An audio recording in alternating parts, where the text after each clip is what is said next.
It was mentioned yesterday that you are part of one of Donald Trump's advisors. Sit still right there in that studio for a moment, because we've got Republican presidential candidate Donald Trump on the phone with us right now. Mr. Trump, good morning. Your reaction to what happened this morning early in Belgium?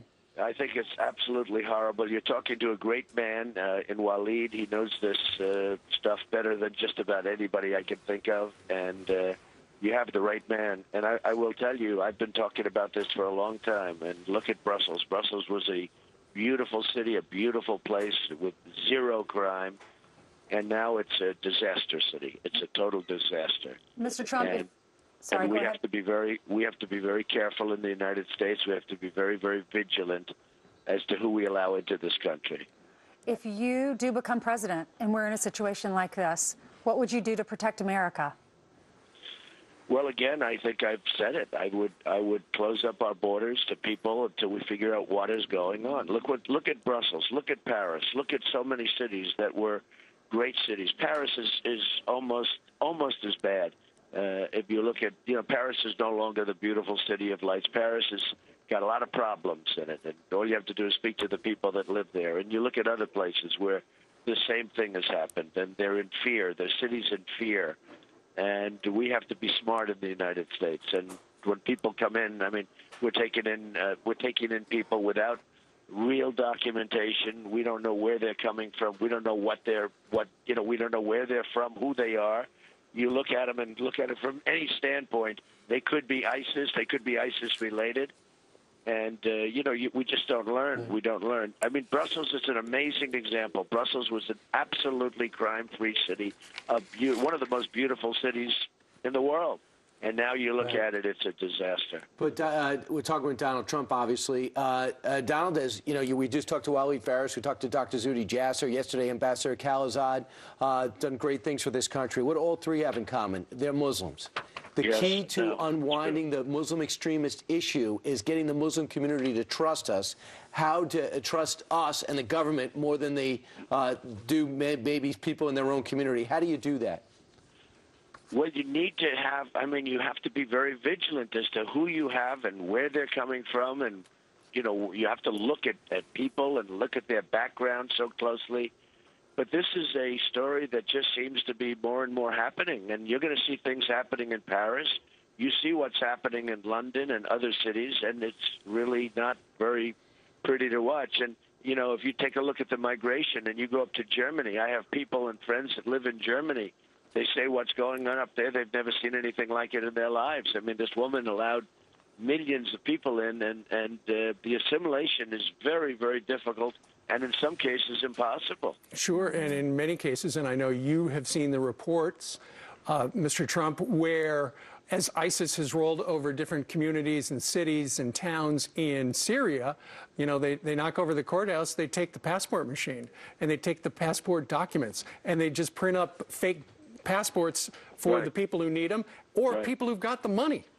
And they're coming into our country, and they are coming into our country too. And we have no idea what's happening. Our government has absolutely no idea what's happening. But they're coming into our country. They're coming in by the thousands. And just watch what happens. I'm a pretty good prognosticator. Just watch what happens over the years. It won't be pretty. It was a few days ago. It was actually about a month ago when the New York Times called you a racist because you said Brussels is and Belgium's turning into a hellhole, if I could paraphrase. What do you say about them then, and what do you say now? Well, the New York Times has no clue as to what's going on in the real world. They have no clue. It's a failing newspaper. They don't know what they're doing.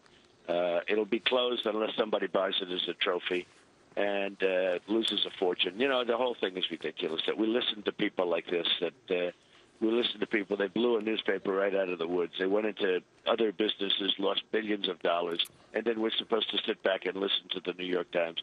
The fact is that we have a situation worldwide, a situation that is out of control. And just all I do, I'm looking at your pictures now on the show. It's disgraceful, and that's what it is. I've been saying it for a long time. Donald Trump, I don't think I did a good job describing that to you. What I was saying is, what do you think of the New York Times? They took you to task about your assessment of Brussels. Were you right? Oh, of course I'm right. I mean, just turn on the television and obviously look at Fox and Friends, Of course. I mean, you take a look at it. Brussels is a disaster. And it's been a disaster. Brussels is an armed camp, and I'm not talking about today. You go down into Brussels now, it's an armed camp. If you went into Brussels 20 years ago, it was like a magical city. Right. It was a magical city. And now you look at it, it's an armed camp. I'm just looking at your pictures on television right now. It's horrible. And in particular, for instance, in the neighborhood where they picked up this Salim Abdul Salam, one of the guys from the Paris attacks, in that Muslim community, police have no penetration in that neighborhood, and a lot of people don't have a real connection to the police, and there's high unemployment, so that explains a lot about that. The police are afraid to go into the neighborhood, and he was being protected by other people in the neighborhood. So here's one of the Paris leaders and killers, and he's being protected by people in the city itself. It's ridiculous. He was 4 doors down from his parents. Right. The whole thing is crazy, and it's not going to change. It's not going to get better. It's only going to get worse. I want to ask you, too, because you're a businessman, about the markets, because I know the markets are down. Brussels is a hotbed for international business. What happens now going forward from a business perspective? Well, I think this whole thing will get worse as time goes by. It's being, perpetrated all over the place now. Brussels is in very bad shape, but many cities will be this way, and, with what's taking place. And it's really the policies of people that don't know what they're doing. It's people that don't know what they see what's happening, and yet they allow it to continue to happen. Mr. Trump, let me ask you about this. As we look at these images, we know that once you get through the security zone at the airports, that the security is high. However, these explosions at the airport apparently took place outside the security perimeter. The 3 explosions at the 2 metro stops in downtown Brussels happened at a metro stop where there is no security. These are soft targets for folks in the United States of America looking in and thinking, well, you know what? I take a metro, I take a subway. Right. Are those safe? What should we be doing to increase security there if we need to do anything? Well, you really, look, number one, you want to lead your life. You don't want to be living in an armed camp for your whole life. And there is a certain group of people that is making living a normal life impossible. And you just have to take a look at other cities. I mean, you go into Paris, there are places in Paris where the police are afraid to go. They don't want to go. It's so bad. You look at Brussels where this guy was being hid by his friends, okay? His friends are holding him out. He's the most wanted man in the world. He's living right under their noses. The police don't want to go into those areas. They have absolutely no control over those areas. And, I mean, we as a country have to learn what's going on. And, frankly, those countries better get smart fast because they're just disintegrating. Right. And, Brussels, I have friends that live in Brussels. They say the place is literally disintegrating. And I'm not talking about today. I'm talking about generally speaking. Right. I tell you what, here's a tweet just in from the Department of State for the United States federal government. Message to U.S. citizens in Brussels, shelter in place, avoid public transportation as well. Right, that's what they said earlier. Donald Trump, a lot of people listening right now might be misinterpreting your message in the past and currently, that the problem, that you have a problem with Muslims. You don't have a problem with Muslims. In fact, you just hired one, Waleed Phares, to work for you. So how do you want to win over the trust of the Muslim community that want to be Americans or good citizens and get them to oust the terrorist amongst them? How does Donald Trump do that? Well, that's one of the things. They're very untrusting of people other than Muslims, and they have people there that they know. For instance, the bombers, the people that killed in, if you take a look back 6 months ago, the 2 people, they got married, the radicalized, he was radicalized. Everybody knew what was going on. They had bombs all over their apartments. They had guns all over the place. Everybody knew what was going on, and nobody reported them. If they would have been reported, somehow that community doesn't believe in reporting. They know exactly what's going on, and they don't believe in reporting to the police. So what's your message? What's your message to them, Donald Trump? My message, it's not to them. My message to us is we better get smart, and we better get smart fast. My message to them is they have to be more open with the police. They have to become part of the community. They have to let people know when they see people making bombs in the first floor of an apartment.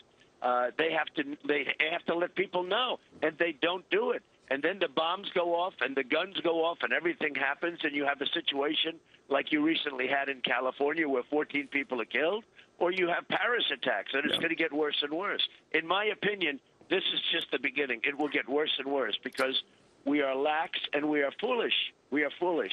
We can't allow these people, at this point, we cannot allow these people to come into the country. How do you penetrate communities like that? How do you make a difference and make change? Well, it's not for us to penetrate. It's for them to penetrate. They have to come to us. You know, we're not the victims here. We're acting like like it's our fault, because that's the problem with the liberal policies of this country and this world. It's acting like it's our fault. It's not our fault, okay? It's not our fault. It's their fault. And they have to come out and they have to say, hey, look, this is happening. This can get cleared up, but I don't know. The thinking is not, it's just looking to me like this is going to get worse and worse, and it'll happen in other locations. It's already happened big league in Paris, and will continue to happen in Paris. Look, in Paris, they have places that you cannot, the police cannot even go to. They're petrified to go to them. They have absolutely no control. They're different zones. They have absolutely no control of the areas. And you just can't have that. Well, I do want to clarify one thing. Waleed Phares is not Muslim. He's Christian, so I had that wrong. Okay. I apologize. But he is an expert in that area. Okay, so Donald Trump, let's say you're president of the United States today. Obviously, you would have cracked down on immigration to prevent what you were talking about earlier. What else would you do today? Well, I would, I guess I would just talk to the people and give them, frankly, a pep talk. We need a pep talk. We need spirit in our country, okay? We are allowing thousands and thousands of people to come into our country, and we don't even know where they come from and who they are.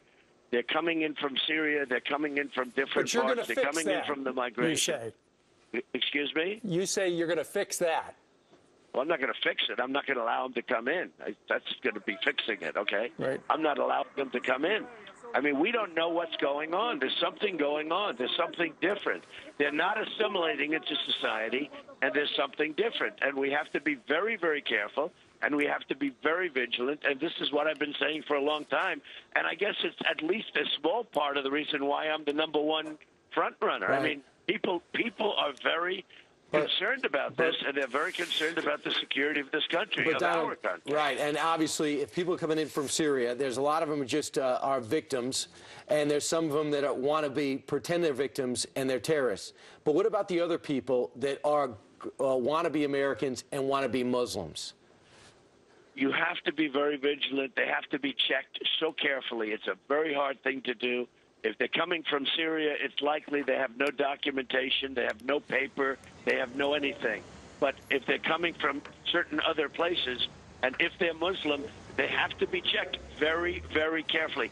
They're having a very hard time assimilating no matter where they go. They're not assimilating easily into other countries. We have to be very careful. We're not babies. We can't do this anymore. We can't have these attacks anymore. We can't have World Trade Centers anymore and planes flying into the Pentagon. It's time to be smart. It's time to look carefully. And we have to be, look, people will come in, but we have to be very, very careful as to who comes into our country, or we're going to have problems like you've never seen. We probably already will have, but we're going to have problems like you've never seen before. Donald Trump, thank you so much for being with us this morning. Thank you very much. And, of course, big votes today. On a lesser note, it's not life and death, but in Arizona and Utah on the Republican side. All right. Meanwhile, let's go back to Donald Trump's new foreign policy advisor, one of them, Waleed Phares, who was in Brussels just about 10 days ago, testifying about migrants to the parliament there. And Waleed, it sounds like, according to a couple of people that we've had on the program this morning, speaking of the European Parliament, it sounds like one of the metro stops was targeted because it was about 500 feet away from the particular building that we're talking about. Do you see the strikes in Brussels today as being symbolic? They hit those train stops, they hit the airport. Highly, highly symbolic. I use that metro station. It's on a street adjacent to the parliament. It's as busy as Fifth Avenue there in New York. So it is extremely strategic, and also it is a metro station that is used by workers, by staffers, by members of the European Parliament, of the Commission, by NATO. So this is a very important location. Now, this coupled with the attack against the airport, this is a strategic strike not just against Brussels, but against, you know, the Western world. Because you have two capitals. You have Washington, and then you have Brussels. So I'm putting it in a much bigger dimension, because that's what the jihadists were trying to do, send a message. Now, one other question is, was it really that limited, or was it a much larger operation? Belgian sources are telling us, and Western sources are telling us, that the security forces in Brussels now, the day is not over yet, are still deployed to make sure that other cells are not going to be activated as well. The day is still on. Waleed, you just heard Donald Trump interviewing with us, and you're going to be a part of his team now. Based on what he said, how would you advise him going forward? Well, now I'm shifting from national security analysis to policy. Well, definitely we are going to be focusing on understanding the threat. And I think everybody in the national security business is doing this, and they will do it for campaigns, or they will do it for governments in the future. Identifying, meaning, what is the big question? We don't know who they are is the big slogan. Basically, we don't know who's jihadist and who's not. We've been talking about that for the last 15 years. So the next policy should be to actually work with NGOs, to actually work with analysts, to be able to identify these people. Otherwise, they will be perpetrating as they've done here in the United States and in Europe. Yeah, the U.S., by the way, the White House officially says U.S. officials have been and will continue to be in close contact with the Belgian counterparts. As you know, the President of the United States is in Cuba watching. Soon the Cuban national team will be playing the Tampa Rays in an historic game, first one since 1999. Hey, Waleed, I see on the Telegraph, they're saying that security has been tightened at nuclear plants in Belgium. Why would that be? Oh, absolutely. It was the case even in France, but it was not really disclosed. Nuclear sites are by nature targets to the jihadists. If they want to pull something much bigger than anything they could do, if they don't have those planes, or if they don't have non-conventional weapons, is to attack these sites. And in Belgium, these are not just military sites. These are to produce electricity and power. So I can imagine now that the war rooms of the government are making sure that everything that could be attacked by the jihadists is protected, is shielded. Inside the capital, in other cities around the country. And I feel that even I have sources telling me that even in France and in the Netherlands, there are some sort of measures being taken. And Waleed, this whole thing, we're going to continue to watch the problem. But if you have to go to the heart of the problem, you go to the Middle East, where we've allowed this civil war, this brutal civil war, to fester for now 4 years. Now, we have 200 to 300, maybe 400,000 people that have died. Millions have just left the country, some of which are just running for their lives. Some are coming after getting terror training. And we have not come up with a cohesive plan to end ISIS and stop this terror network from growing. You have 3 spots in the Middle East. One is Mosul, the other is Raqqa, one is in Iraq, one is in Syria, and a third one growing now in Libya. That's the map. That's the plan. Short of having a ground force, not just air force, a ground force that is trusted, that is not going to replace ISIS with some other terrorist organizations, that would be the Iranians, that would be backed by an Arab multinational force, we're not going anywhere. These cells are going to be growing and growing and expanding in the West as long as the mothership is sitting to our face in the Levant. And for a few weeks, Paris was motivated to do something. Now we don't hear anything. Why don't we just give ISIS a seat at the United Nations? That's where we're heading. Well, that's what they want. They want to actually create a caliphate instead of the United Nations. That's their goal. All right. Waleed, stand by right there.